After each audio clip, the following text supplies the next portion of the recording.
ৰাজ্যৰ জনপ্ৰিয় মুখ্যমন্ত্ৰী ডক্টৰ হিমন্ত বিশ্ব শৰ্মা আজি শিৱসাগৰত উপস্থিত হৈ বিতৰণ কৰিলে মহিলা উদ্যমিতা আঁচনিৰ চেক। শিৱসাগৰৰ ঐতিহাসিক তলাতল ঘৰ প্ৰাংগণত অনুষ্ঠিত এক বিশাল চেক বিতৰণী সভাত প্ৰায় ৩৮,০০০ মহিলাক উক্ত আঁচনিত সামৰি এই চেক বিতৰণ কৰে অসমৰ জনপ্ৰিয় মুখ্যমন্ত্ৰীয়ে।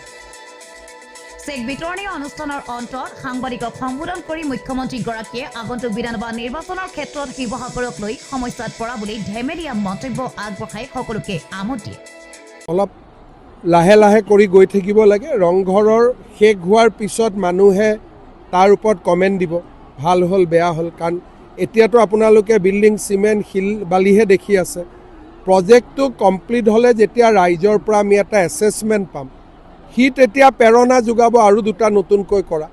কিন্তু এটা কাম কৰি শেষ নহওঁতে দুটা তিনিটা হাতত ল'লে লাষ্টত দুই তিনিটা একেলগে বেয়া হৈ যাব পাৰে। ধৰক ৰংঘৰটো কিবা কাৰণত বেয়া হ'ল, তাৰ পৰা শিক্ষা লৈ আমি তলাতল কৰিব লাগিব। যদি ৰংঘৰ তলাতল দুইটাই হাতত লয়, দুইটাই বেয়া হৈ যায়, শিক্ষাও ল'ব নোৱাৰিব। এইটোত মোৰ যিটো অভিজ্ঞতা, বিহালীৰ পৰা আৰম্ভ কৰিছোঁ। মানুহে হাজবেণ্ডৰ লগতে কাজিয়া কৰিছে, ২,০০০ টকা হাজবেণ্ডে খুজিছে, ২,০০০ও দিয়া নাই। কিন্তু ইমান ডাঙৰ আঁচনি এখনত ৩২ লাখ মহিলাৰ ৩২ লাখেই ভাল কৰি ব্যৱহাৰ কৰিব, সেইটো আমি নাভাবোঁ। আমি ভাবোঁ 50%ও যদি ভাল কৰি ব্যৱহাৰ কৰে তথাপিতো বহুতখিনি উন্নত হ'ব।